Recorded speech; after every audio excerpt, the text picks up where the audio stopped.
For most of human history, people didn't grow their food. They walked, they searched, they picked berries off bushes, and chased animals across open fields. Life was simple, but also exhausting. And then, about 12,000 years ago, something changed. Early humans were hunter-gatherers. That basically means they went where the food was. If berries were growing on that hill, they walked to that hill. If animals were grazing near a river, they followed the animals. They never stayed in one place for too long. They couldn't. Once the food ran out, they moved on. A group might walk 10 to 20 miles in a single day just to find enough to eat. But here's the thing. They were actually pretty good at it. They knew which plants were safe. They knew where animals liked to drink water. They knew how to read the land. They just didn't know yet that they could control it. No one sat down one day and invented farming. It probably started by accident. People noticed that when seeds fell near their campsites, plants grew there later. Maybe they saw it happen after eating fruit and tossing the scraps aside. Slowly, over many generations, people started to notice the pattern. Drop a seed in the ground. Water comes. Sun comes. Food appears. It sounds obvious to us now, but for people who had never thought about where plants came from, this was extraordinary. The first signs of farming appeared in a region called the Fertile Crescent, a curved stretch of land that covers parts of what is now Iraq, Syria, Turkey, and Israel. The soil there was rich, the rivers were nearby, the climate was just right. Around 10,000 BC, people in this region started growing wheat and barley. Not perfectly, not efficiently, but they were trying, planting seeds, pulling weeds, waiting. And when the harvest came, they had food without having to walk for it. That was the deal. Stay here, tend the land, and the land feeds you. Farming didn't just mean plants, it also meant animals. Around the same time, people started noticing that some animals were easier to deal with than others. Sheep and goats, for example, didn't run away as fast. They followed each other in groups. They were calm, so people started keeping them close. First, just to have meat nearby, then for their milk, then for their wool. Pigs, cattle, and chickens came soon after. These animals were the original farm team.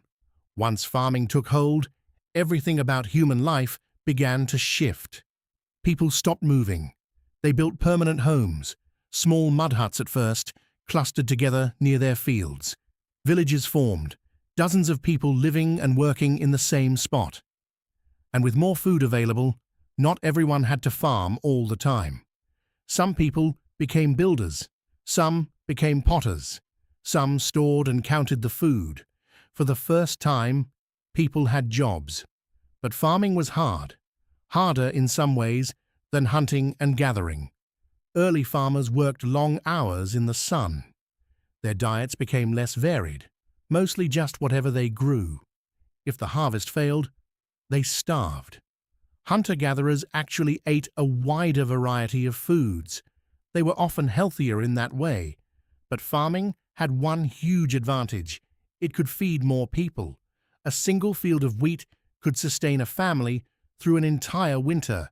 No forest could do that reliably. So, farming spread, slowly but surely. Farming didn't only happen in the Middle East.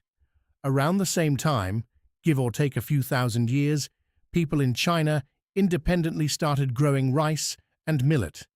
In Mexico and Central America, people were growing corn, which they called maize. In Africa, sorghum and yams. These groups didn't share ideas. They didn't know each other existed. They just figured it out, separately, because the idea made sense wherever humans lived. The tools early farmers used were incredibly simple. A sharpened stick to dig holes for seeds, a flat stone to grind grain into flour, woven baskets to carry the harvest. Later, Maybe 5 or 6 thousand years ago, farmers discovered that attaching a flat blade to the front of a frame and dragging it with an ox could turn the soil much faster. This was the plough, and it was a game changer.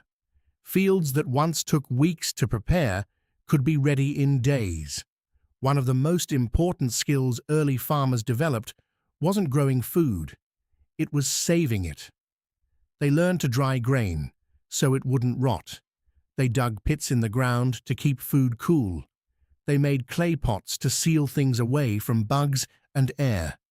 Being able to store food meant something remarkable.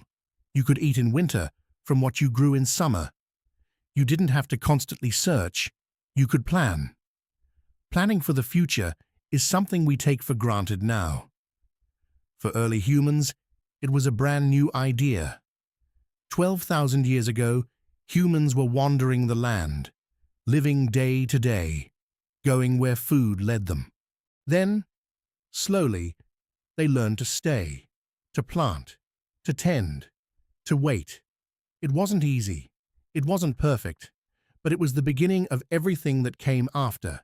Villages, cities, writing, math, and eventually the world as we know it. All of it started with someone dropping a seed in the ground.